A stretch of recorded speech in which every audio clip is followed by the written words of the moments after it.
मध्य प्रदेश की इकोनॉमिक तेजी से आगे बढ़ रही है और आज ये स्टेट 15 लाख करोड़ की इकोनॉमिक बन गया है। और एक चीज और है जो यहाँ पे तेजी से आगे बढ़ रही है और वो है यहाँ की यूथ का साइलेंट स्ट्रगल।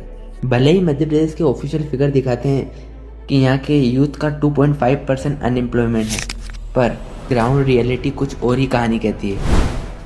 इन ऑफिशियल चैलेंजेस के पीछे एक पूरी जनरेशन छिपी है जो सिस्टम के दबाव को झेल रही है। लेकिन यहाँ पे थोड़ी और अंदर जाके बात करें तो एमपी गवर्नमेंट ने यहाँ पे अनएम्प्लॉयमेंट रेट को एस्पिरेशनल यूथ कहकर रिप्रेजेंट कर दिया।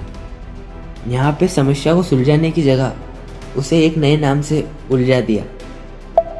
आज भी 25 लाख से ज़्यादा युवा स्टेट के पोर्टल पर रजिस्टर है। वो सब बेसब्री से एक नौकरी की तलाश में है। चलो आज की वीडियो में समझते हैं उन कोर इशू को जो मध्य प्रदेश का युवा हर टाइम स्ट्रगल में लगा रहा है। मध्य प्रदेश का पूरा एजुकेशनल सिस्टम पहला और बहुत बड़ा फैक्टर है। स्टेट में प्राइमरी से मेडिकल तक 48% का ड्रॉप आउट है। लगभग आधे बच्चे बेसिक एजुकेशन ले ही नहीं पाते हैं और ये एजुकेशन सिस्टम का एक ब्लीडिंग पॉइंट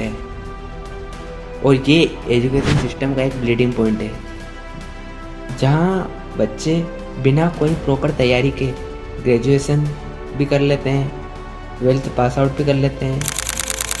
और बात करें ड्रॉप आउट की तो मध्य प्रदेश में 6.70 लाख 2024-25 एकेडमिक ईयर और इंदौर डिस्ट्रिक्ट की बात करें तो total 2 lakh student have dropped out of private school. मतलब उन्होंने प्राइवेट स्कूल के बाद ड्रॉप कर दिया। इसके पीछे का रीज़न हमारे एजुकेशन सिस्टम की कमियों को दिखाता है। लो इंफ्रास्ट्रक्चर, टीचर की कमी और गरीब परिवार को अपनी रोजी रोटी एजुकेशन से ज़्यादा इम्पोर्टेंट देते हुए मध्य प्रदेश में टीचर स्टूडेंट रेशियो इतना ख़राब हो चुका है कि एक ही टीचर को कई क्लास एक साथ संभालनी पड़ती है। और इससे क्या हो रहा है? इससे यह हो रहा है कि इससे एजुकेशन की क्वालिटी भी डिक्रीज हो रही है और स्टूडेंट को मिलने वाला अटेंशन भी डिक्रीज हो रहा है। उसके बाद का मेन कारण है स्पेसिफिक टीचर। कई स्कूल में सब्जेक्ट रिगार्डिंग टीचर ही नहीं है, जो जनरल टीचर पढ़ाते हैं सब्जेक्ट पढ़ा लेते हैं। ये है गवर्नमेंट स्कूल के हाल और इसका सीधा असर स्टूडेंट के कॉन्सेप्ट और हियरिंग पावर पर पड़ता है। मध्य प्रदेश में 70,000 पोस्ट खाली है, एक ही टीचर अपना काम कर रहे हैं, मतलब पढ़ा भी वही रहे हैं, सारे सब्जेक्ट का वही रिकॉर्डिंग, कॉन्सेप्ट भी वही क्लियर कर रहे हैं। ये है हाल हमारे गवर्नमेंट स्कूल की। और दूसरी बात ये है कि गवर्नमेंट स्कूल के टीचर को कई महीनों तक अपनी सैलरी का इंतजार करना पड़ता है और दूसरी तरफ जो लाडली बहना स्कीम जैसी राशि अपने टाइम पर मिलती है, ये है हमारे प्रदेश का हाल। और दूसरी बात ये है कि युवाओं के इस साइलेंट स्ट्रगल के पीछे साइकोलॉजिकल इम्पैक्ट भी है। एग्ज़ाम क्लियर के चक्कर में सुसाइड केस भी बढ़ रहे हैं।